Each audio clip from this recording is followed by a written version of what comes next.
Now to the latest on the search for Brian Laundrie, the fiancé of Gabby Petito. The FBI returned to his family's home in Florida today to collect more items. Gabby was on a cross-country road trip with Laundrie when she disappeared. Her body later found at a national park in Wyoming. Laundrie vanished nearly 2 weeks ago, and a nationwide manhunt continues for him. In the meantime, Petito's disappearance has been making headlines and captivating the country for weeks. But why are so many other missing women virtually ignored? Reporter Giovanna Lotta introduces us to a woman working to change that reality, and her solution is to seek awareness and justice one story at a time. Gabby Petito's disappearance and later confirmed death captured the nation's attention.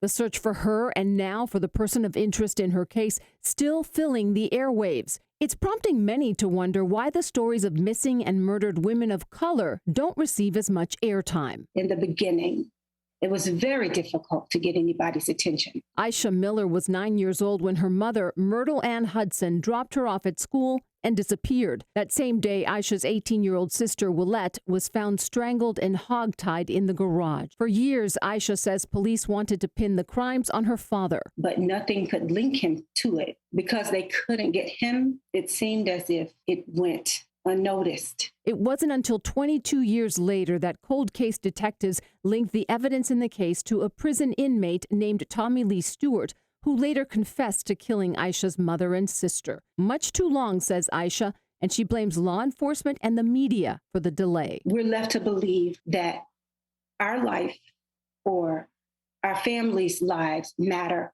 less because it's not on the news, not as extensively as they do Caucasian women. One local woman has been working to change that.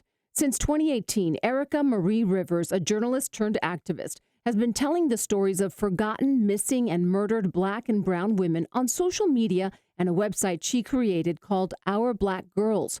499 stories so far. We caught up with her on the phone. I just started to write about missing and murdered Black women within America. I tried to find as much information as possible about who they were, what they liked, what their family was like. I really wanted to paint a fuller picture of these women as people. Rivers says what started as a curiosity developed into a true crime storytelling passion. It became a place where people would come to not only share the tragedy of what could happen, but to also remember who these women were as people. That's what happened with Aisha. She was searching for information on her mother's killer when she discovered Erica's post about her mother and sister. I was shocked because I was like, that's my mom. That's my story. I think Erica is doing an amazing job, and her passion for giving a voice to families like ours. As promising as Erica's work is, Aisha says the problem persists,